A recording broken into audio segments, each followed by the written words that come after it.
অনেক দিন ধরেই একটা কথা বলবো ভাবতেছি। সেটা হলো আমাদের মানুষের মোটা হইলেও সমস্যা বলে মোটা, চিকন হইলেও সমস্যা বলে চিকন, রোগা, হ্যাংলা, পাতলা এইসব আর কি। আর আমি স্লিম হইছি, স্লিম হওয়ার পরও অনেকে বলতেছে যে আমি নাকি রোগা হয়ে গিয়েছি, খাইতে পারি না ঠিক মতো, ভাত খেতে পারি না ঠিক মতো, এই সেই আর কি। সো আসলে মজার বিষয়টা হচ্ছে, যখন আমি শুরু থেকে এখানে আসি তখন কিন্তু আমি ওয়েট কমাইতে চাইতাম। আমি ছিলাম 84 থেকে 85 কেজি। তারপর আমি 20 কেজি ওয়েট লুজ করি, 64 কেজি হই। তারপর হচ্ছে যে যখন বাড়িতে আসি তখন আমি 70 কেজি হয়ে আসি আর কি। 15 কেজি কম, আসলে এটা অনেক কম, বাট এটা হচ্ছে আমার উচ্চতা অনুসারে আমি থাকতে পারবো হচ্ছে। আদর্শ ওজন আছে একটা, সবচেয়ে নিম্ন কত হইতে পারবো সেটা একটা আছে, আরেকটা আছে সর্বোচ্চ কত হইতে পারবো, কত থাকতে পারবে আমার ওজন।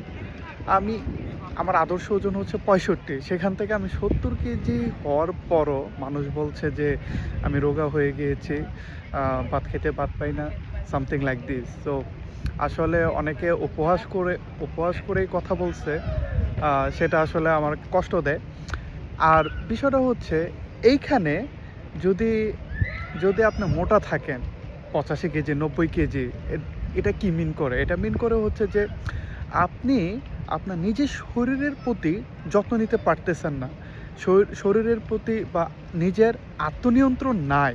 তাহলে আপনি কিভাবে মিলিয়ন ডলারের প্রজেক্টগুলো হ্যান্ডেল করবেন? সো যার আত্মনিয়ন্ত্রণ নাই, সে কিভাবে এই কাজগুলো করবে? এখানের মানুষজন কিন্তু এগুলা চেক করে, এগুলা অটো চেক করে। এরকম না যে এটা একদম খাতা কলম ধরে ধরে যে আচ্ছা ঠিক আছে, ওর ওয়েট কত, ওর হাইট কত, এইসব না, বাট এটা অটোমেটিকলি চলে আসে আর কি। সো আর আর আর আমরা সবাই জানি, স্বাস্থ্য যদি স্লিম থাকে তাহলে হচ্ছে রোগ ব্যাধি এগুলো কম হবে। আর যদি স্বাস্থ্য যদি অতিরিক্ত বেশি হয়, রোগ ব্যাধি হওয়ার সম্ভাবনা খুব বেশি। আর ফিট থাকলে সব কিছুতেই নিজের একটা কনফিডেন্স লেভেল একটু বেড়ে যায়। সো এটা আমি মানুষকে কিভাবে বোঝাবো? সো আপনারা উপহাস করতে থাকেন, এই তো।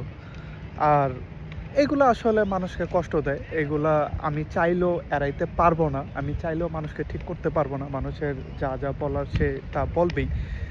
সো কষ্ট লাগে, কষ্ট লাগে। কিন্তু অ্যাকচুয়ালি আই এম রাইট। আমি স্লিম হইছি। It's good for my health.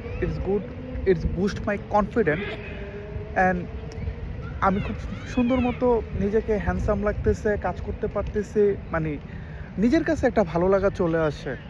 But এটা তো আর মানুষ বুঝতেছে না, মানুষ উপহাস করে। এখন মানুষ আমার ফ্যামিলি মেম্বারদের সমস্যা হইলো, আমার ফ্যামিলি মেম্বার কিন্তু বাংলাদেশের মানুষের মাইন্ডসেটটা কিছুটা বোঝে। তো তারা চায় যে আমি আসলে একটু মোটা হই, একটু স্বাস্থ্য গেইন করি, এটা হচ্ছে তারা চায়।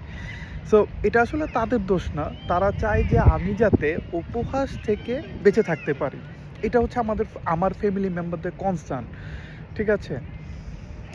So it is what it is. So আমি বাংলাদেশের মানুষের মাইন্ডসেট চেঞ্জ করতে পারবো না।